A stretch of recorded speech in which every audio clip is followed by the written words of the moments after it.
Our guest for today is Linda Berger. She is the president and development director of SB Star Production. She is a casting director with over 85 movies to her name, 100 episodes of television, feature films, and commercials. She is also an acting coach who works with actors on film and television sets, coaching actors on how to prepare for auditions, and also works with beginning actors on the acting process. Welcome to the show, Linda. Hi, Mark. It's really great to be here. You were kind enough to allow me to see exactly what goes on behind the scenes as far as casting directors. When you had me work at your office, I think your assistant went on vacation for like a couple of weeks, and boy, was that an eye-opening experience. Boy, that was a rough show. Land's End, I believe, was the name of it, right? It was, and I've got to tell you that show had so many problems.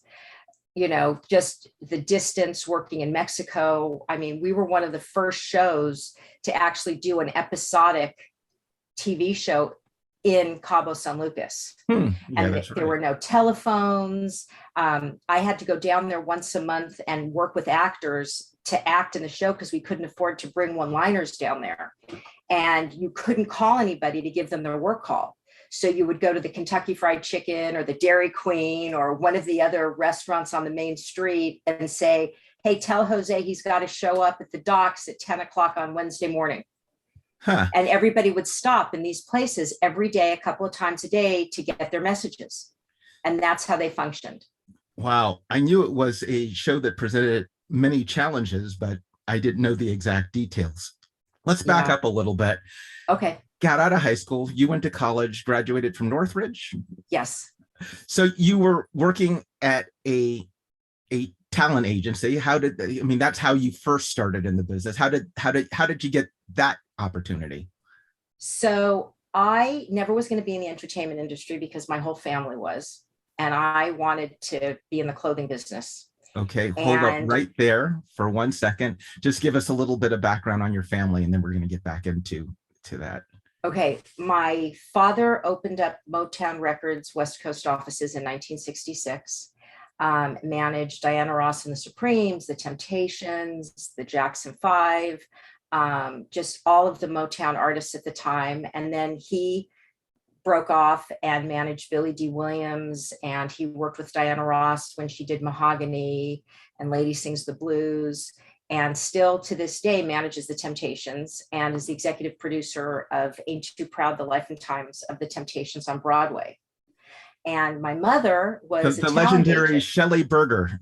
Shelley Berger. And wasn't he managing Rick James for a period of time? For a minute, he managed Rick James. So that was my dad. And then my mother was an agent for actors. Miss Eleanor Berger.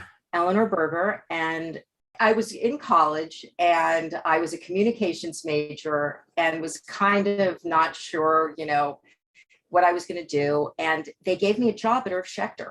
I was an intern there and I worked in the agency business for 2 years of college. And I kind of morphed my major into radio, TV, and film randomly. And Irv Schechter came to me when I was graduating and said, how would you like to be an agent?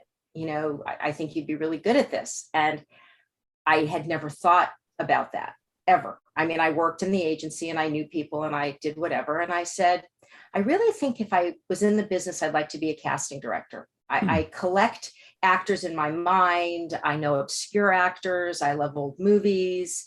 And it was just, I would read a book and I would hear voices kind of actors. And I said, I think that would be better for me. And he said, no, you don't want to be a casting director. They don't make any money. And, just all the reasons I shouldn't do it. Mm-hmm. Okay. All right. I'll be an agent. Sign me up. So I worked below the line as an assistant. So that's, makeup artists, wardrobe people, anybody that you kind of really don't know a lot about. I did that for a while. Then I worked as an assistant in theatrical, and I worked as an assistant for writers, and I hated it. It didn't feel creative enough for me.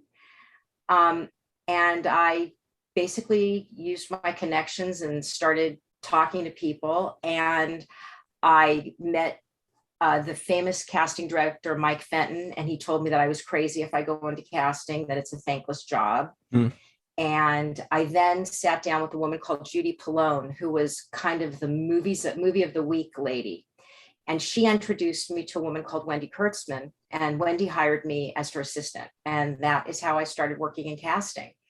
And I worked for some of the great casting directors, I think.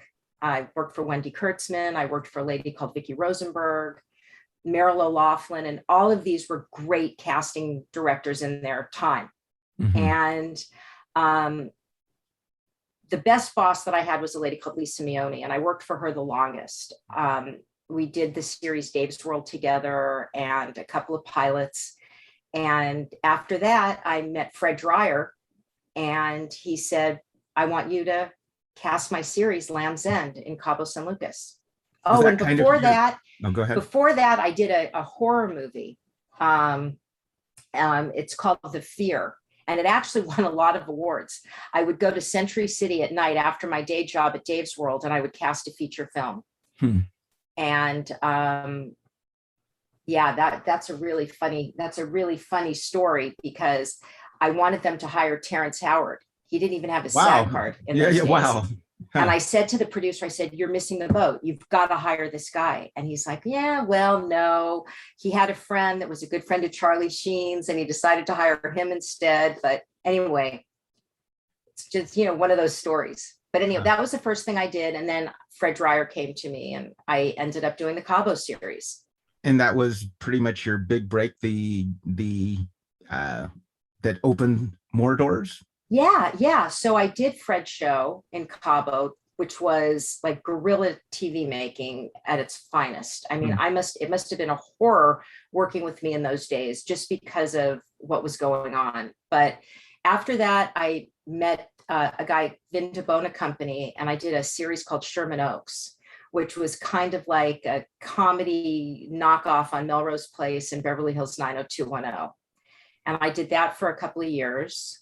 And then I started doing these TV movies, and I got into the Lifetime Hallmark business.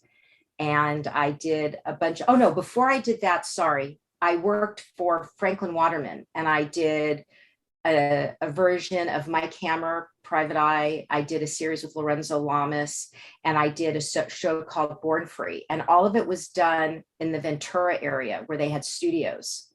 And I did over 100 episodes of TV between those three series. So, I mean, I've done a lot of kind of crazy, diverse stuff. And does it get easier once you get your foot in the door, or is it from a casting director's point of view? Are you really just as good as your last job, and you pretty much have to hustle just as much to get your next one? You're hustling for the next one when you start the one you're working on. It's like constantly.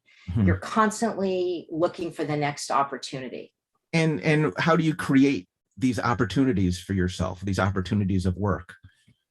What was always really good with me is that I had great relationships with agents. Agents liked working with me. They knew that I, hopefully did a good job. And so if I worked with an act, that's how I met Fred.